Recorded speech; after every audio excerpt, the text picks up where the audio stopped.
beauty maintenance.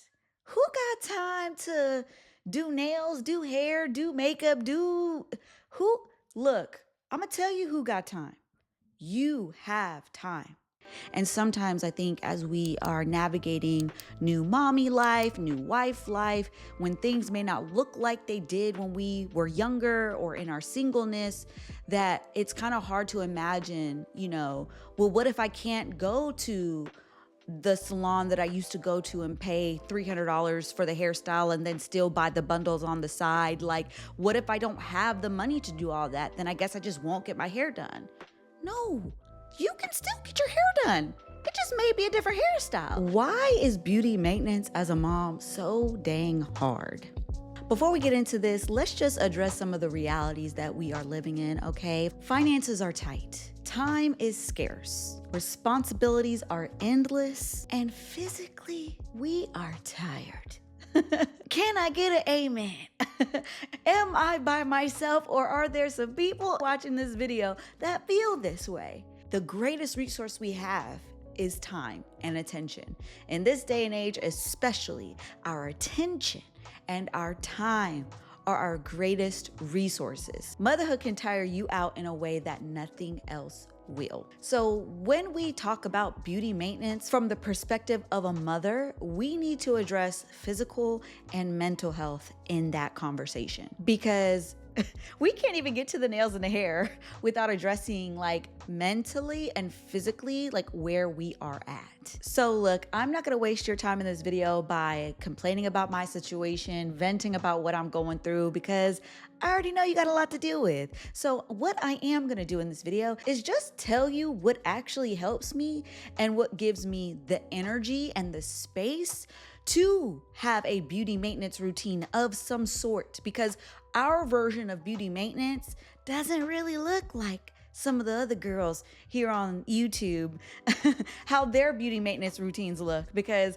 I watch some of their videos and I'm just like, wow, I really didn't take advantage of how much time I had before I was married, before I had kids, to spend a day out and about getting things done. When it came to my hair or my nails or whatever, I did not realize how precious that time was. So now I'm in a position where it's completely flipped. It's like I have such scarcity of time that my beauty routine can get lost in it, and sometimes not even happen if I'm not making an active effort towards it. So what we gonna do in this video is actually address the mental and physical aspects of how I even get to a place to be able to do beauty things, and then we'll go from there.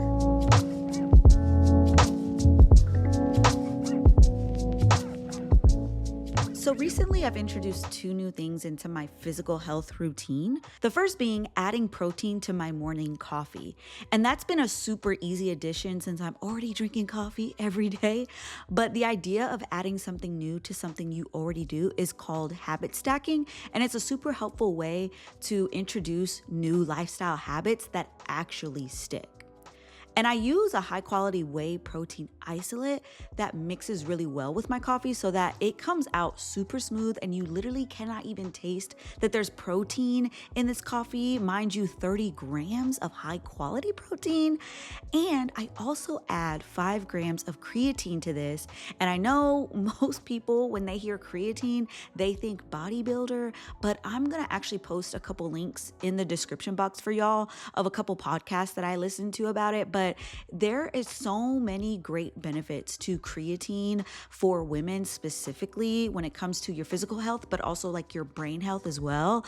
I'll put those links down below because I can't even list all the things. But yeah, creatine is really, really good for women, especially if you're postpartum like me and you need to rebuild your body, rehab your body after having a baby or 2 or 4 like me.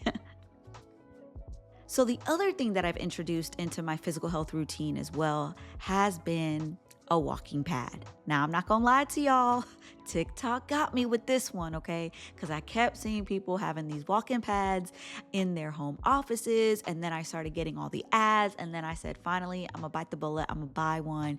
And honestly, I am so glad that I did, because I was in this mental game of wanting to work out, but like not having the time. And then every time that I would try to come up with a plan for me to work out, it just felt like I couldn't meet my own expectations, which then made me feel bad before I even did anything. And I was still doing nothing. So instead, I said, okay, I can do something, and doing something is better than doing nothing. So insert walking pad. I've been doing this walking pad during my editing hours or just like computer work time, and it's added in a bit of physical activity that I would not have had I not had the walking pad. And you know what? In this season of my life, that's not nothing. That's actually really, really good. Plus, there are so many benefits to simply walking, and I think mentally it's easier for me to do this too because I'm habit stacking it with work. And so, yeah, it just ends up being an easy add-on activity that has a huge benefit to me.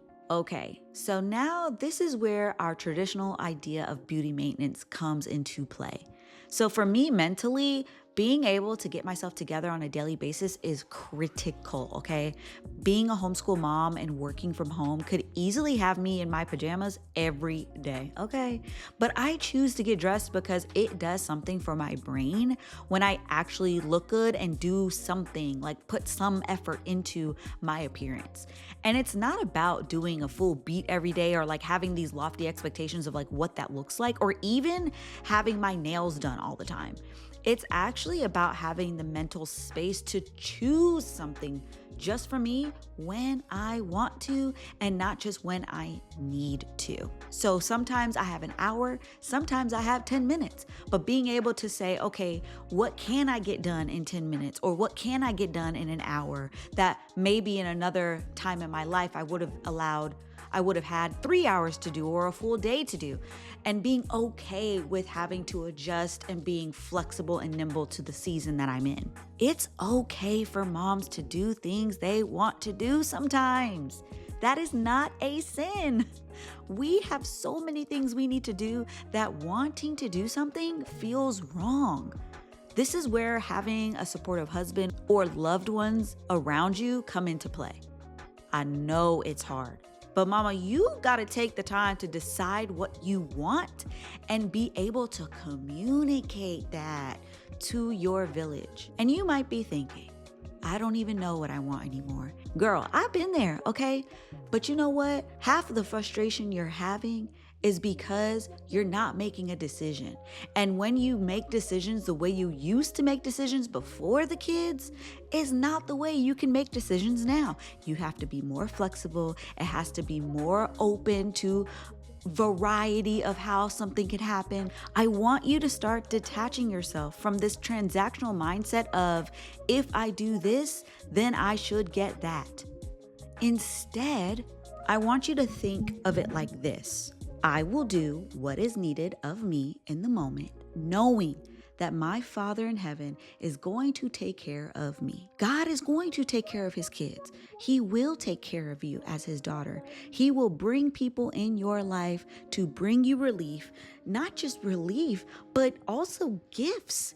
Gifts of time, gifts of energy, gifts of comfort. There's so many ways that he can gift you as his child, but you have to be able to see your life and circumstances for what they are through his eyes and not just your own. This is a totally different heart posture than what you've probably had before having kids. And yes, it feels very sacrificial at times because it is, child, it is. As mothers, our first position is to serve. But before and after we are mothers, we are daughters. That's why if you are not a mom yet or have a little sister who wants to be a mom one day, you got to share this with them. Because the era of your singleness is actually a gift because it's a time where you get to just be daughter. But if you're like me and you didn't really do that when you were single, it's okay. You are not playing catch up. You did not miss out on anything. Everything has its appointed time. Some folks get to do all of that in their single season, and some of us find a way to do that even as moms, even as wives. So I just want to share my perspective on how I've been able to do that even as a mother and a wife. How do you really invest the time or kind of like shift your perspective to being a daughter first, then wife, then mother, when you feel so pulled into the roles of wife and mom because they require so much of you? Because listen, the enemy does not fight fair. He just wants to steal every single bit of joy that you could possibly have. How does he do this? He does this by having us fantasize and covet marriage and motherhood when we're single. And then it flips when you become a wife and a mom, where you end up fantasizing about being single and about being childless and like what it would be like to take a solo trip, not just to the store, but maybe to another state or another country like you used to when you were in your 20s or before you got married and before you were a mom. Like, you end up being robbed of the present moment when you get stuck in ideation of what something is not. What is not your reality? Because that's not your reality. Your reality is what's facing you right now. And a lot of times, and remember I said, our greatest possession and resource in this time is our attention and our time. So if your attention is being taken and pulled in a direction that is outside of where God is calling you to be today, then you are being played with. And I don't know about you, but I don't like when the enemy plays with me. I don't like that. I don't like when anybody plays with me. I don't like being played with at all. I don't like people who play with my emotions. I don't like people who play with my money. I don't like people who play with my time. I don't like none of that. Because I'm vigilant about physically who I give my time and my energy to, I have to also be vigilant about what devices like social media or work or whatever, what else is taking up my time or my attention. Because a lot of times we have the capacity as mothers and as wives to do the beauty maintenance that we want to do, but because our attention is being pulled in another direction, or we're trying to mimic somebody else or even mimic ourselves in a different era, then we are being pulled out of the opportunity to address what is the reality for us right now. And I just don't want that for you. I don't want that for me. One of the reasons why I really feel that God has led me to this stage of my life where I'm sharing what beauty can look like, what a beauty routine can look like when you're a mom and a wife. Like, I have 4 kids, technically 5 kids, and I don't have a lot of time to do things, but I have been able to express myself to my husband, especially about the things that I know that I need. And I first had to spend time with me. I had to spend time with the Father to understand what those needs even were. And not just the needs, like I said, but what were the wants? What were the wants, those quiet wants in my heart that sometimes I act like are not there because it's easier for me to just do what I gotta do and not worry about what I want. Because in so many ways, I have to give up. Sorry, y'all, the dings. In so many ways, I have to give up what I want to be a great mom, to be a great wife. I have to give up what I want. But God says that when we do what He wants us to do in our lives, He will give us the desires of our hearts. That means that if we're doing what He's asked us to do, what He's called us to do, then He's going to give us what we want, because the things that we want, He wants first for us. He wants for us more than we want for ourselves. So if you're aching for a day at the nail salon to just get your toes done, if you are yearning for somebody else to wash your hair for once, God sees that and He knows that. He feels that yearning and He wants you to have that. He doesn't not want you to have that. but he wants you to have it at the appropriate time in the appropriate way.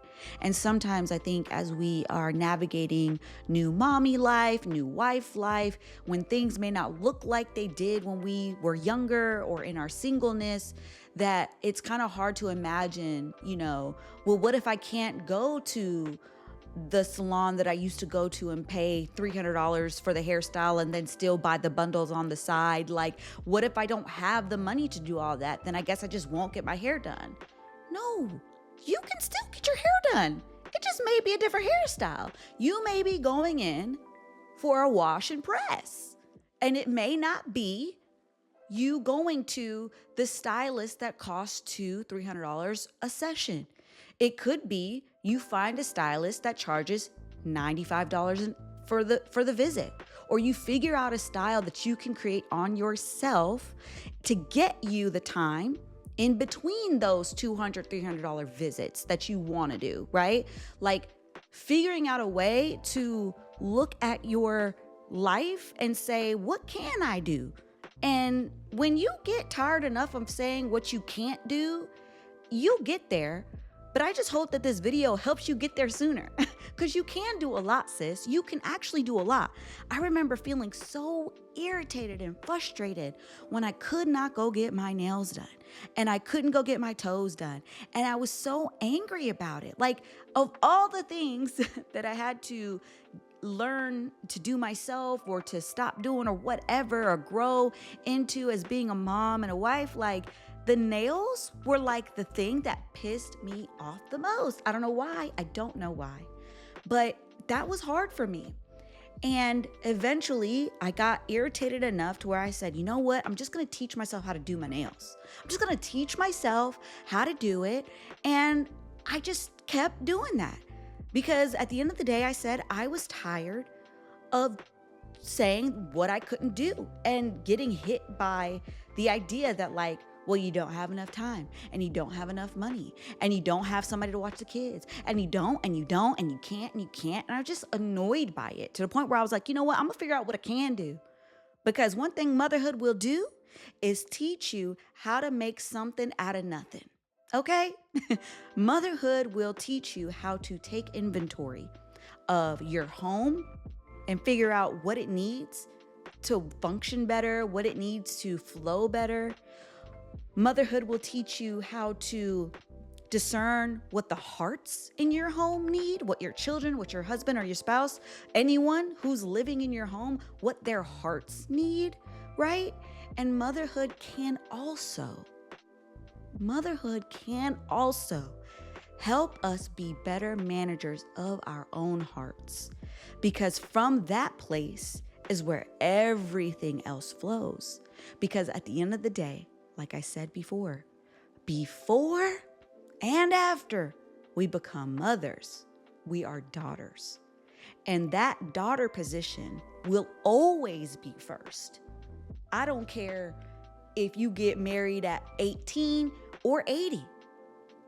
If you become a mom at 16 or 60, you're always going to be a daughter first. So if you neglect that role, and you don't do the things that nurture that relationship with your Heavenly Father, then everything else suffers.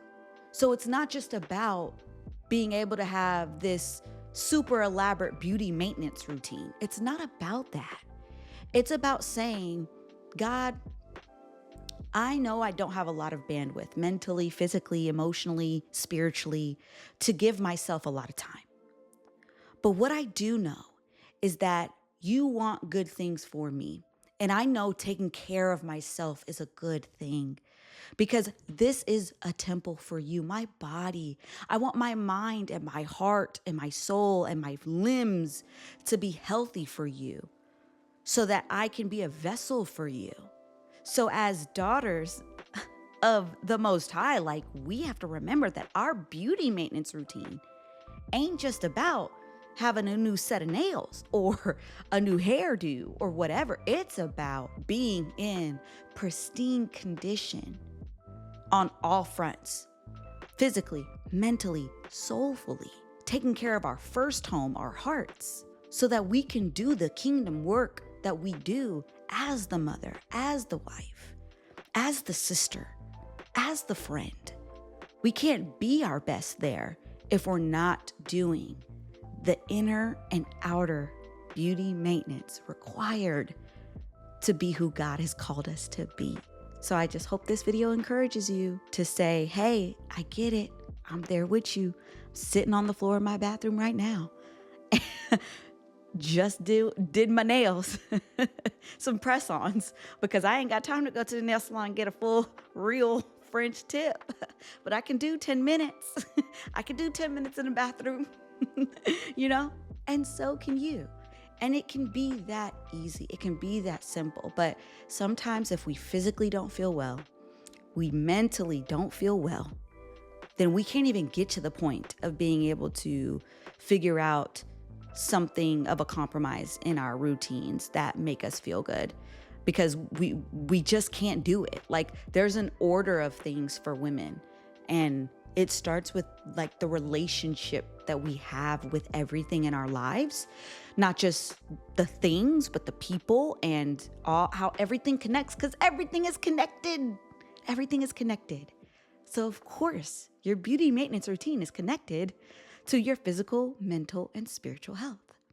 So I hope you enjoyed this video, and I hope it helps you feel encouraged and inspired to really give your beauty maintenance routine to the Father and allow Him to help you figure out what that looks like for you, and that you have some real deal practical tips to get it going, try something new, and really see yourself as worthy of the time and attention to make yourself feel a bit better, and to make sure that that is part of your daily routine. Oh, it's the